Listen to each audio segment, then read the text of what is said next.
ಉಡುಪಿ ಜಿಲ್ಲೆಯಲ್ಲಿ ಮಳೆ ಮತ್ತೆ ಮುಂದುವರೆದಿದೆ. ಉಡುಪಿ ಜಿಲ್ಲೆಯಲ್ಲಿ ಇಂದು ಕೂಡ ರೆಡ್ ಅಲರ್ಟ್ ಘೋಷಣೆಯನ್ನ ಮಾಡಲಾಗಿದೆ. ಈ ಹಿನ್ನೆಲೆಯಲ್ಲಿ ಜಿಲ್ಲೆಯ ಎಲ್ಲ ಶಾಲಾ ಕಾಲೇಜುಗಳಿಗೆ ರಜೆಯನ್ನ ಘೋಷಣೆ ಮಾಡಲಾಗಿರುವಂತದ್ದು. ನಾವೀಗ ಉಡುಪಿ ನಗರದ ಹೊರವಲಯ ಆಗಿರುವಂತಹ ಉದ್ಯಾವರದ ಮಠದ ಕುದ್ರು ಎನ್ನುವ ಪ್ರದೇಶದಲ್ಲಿದ್ದೇವೆ. ನಾವು ಚಿತ್ರಣವನ್ನ ಗಮನಿಸಬಹುದು.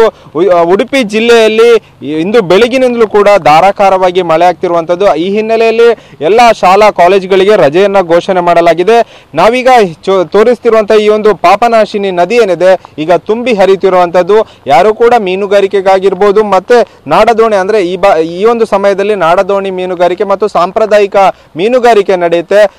ಜಿಲ್ಲಾಡಳಿತ ಸೂಚನೆ ಮೇರೆಗೆ ಯಾರು ಕೂಡ ಸಮುದ್ರಕ್ಕೆ ಅಥವಾ ನದಿಗೆ ಇಳಿತಿಲ್ಲ ಮೀನುಗಾರಿಕೆಗೆ. ಈಗಾಗಲೇ ಜಿಲ್ಲಾಡಳಿತ ಒಂದು ಖಡಕ್ ಎಚ್ಚರಿಕೆ ಕೊಡುವಂತ ಕೆಲಸವನ್ನು ಕೂಡ ಮಾಡಿರುವಂತದ್ದು. ಯಾಕಂದ್ರೆ 9 ತಾರೀಕಿನವರೆಗೂ ಕೂಡ ಜಿಲ್ಲೆಯಲ್ಲಿ ಧಾರಾಕಾರವಾಗಿ ಮಳೆಯಾಗುವ ಸಾಧ್ಯತೆ ಇರುವ ಹಿನ್ನೆಲೆಯಲ್ಲಿ ಯಾರು ಕೂಡ ನದಿ ಅಥವಾ ಸಮುದ್ರಕ್ಕೆ ಮೀನುಗಾರಿಕೆಗೆ ತೆರಳಬಾರದು ಎನ್ನುವ ಒಂದು ಎಚ್ಚರಿಕೆ ಕೊಡುವಂತ ಕೆಲಸವನ್ನು ಕೂಡ ಮಾಡಿದ್ದಾರೆ. ಆದ್ರೆ ಕೆಲವೊಂದು ಅಂದ್ರೆ ನದಿ ಭಾಗದಲ್ಲಿ ಒಂದು ಸಾಂಪ್ರದಾಯಿಕ ಅಥವಾ ನಾಡದೋಣಿ ಮೀನುಗಾರಿಕೆ ಮಾಡ್ತಾ ಇರುವಂತಹ ಚಿತ್ರಣವನ್ನ ಕೂಡ ನಾವು ಗಮನಿಸಬಹುದು.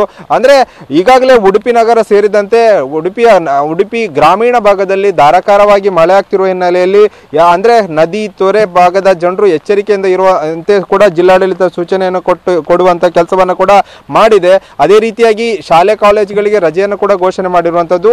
ಕಳೆದ 3 ದಿನಗಳಿಂದಲೂ ಕೂಡ ಜಿಲ್ಲೆಯಲ್ಲಿ ಧಾರಾಕಾರವಾಗಿ ಮಳೆ ಆಗ್ತಿದೆ ಮತ್ತು ಈಗಾಗಲೇ ಮೀನುಗಾರಿಕೆಗೆ ತೆರಳುವಂತ ಯಾರು ಮೀನುಗಾರರಿದ್ದಾರೆ ಅವರಿಗೆ ಎಚ್ಚರಿಕೆ ಕೊಡುವಂತ ಕೆಲಸವನ್ನು ಕೂಡ ಈಗ ಜಿಲ್ಲಾಡಳಿತ ಮಾಡಿದೆ. ಈ ನಿಟ್ಟಿನಲ್ಲಿ ಜಿಲ್ಲೆಯಲ್ಲಿ ಮತ್ತೆ ಮಳೆ ಮುಂದುವರೆದ್ರೆ ಜಿಲ್ಲೆಯಲ್ಲಿ ಮತ್ತಷ್ಟು ಅಂದ್ರೆ ತಗ್ಗು ಪ್ರದೇಶಗಳು ಏನಿದೆ ಅದು ಜಲಾವೃತ ಆಗುವುದರಲ್ಲಿ ಸಂಶಯ ಇಲ್ಲ ಅಂತಾನೆ ಹೇಳ್ಬೋದು. ಕ್ಯಾಮರಾಮ್ಯಾನ್ ರಾಮ್ ಜೊತೆ ಪ್ರಜ್ವಲ್ ಅಮೀನ್, TV9 ಉಡುಪಿ.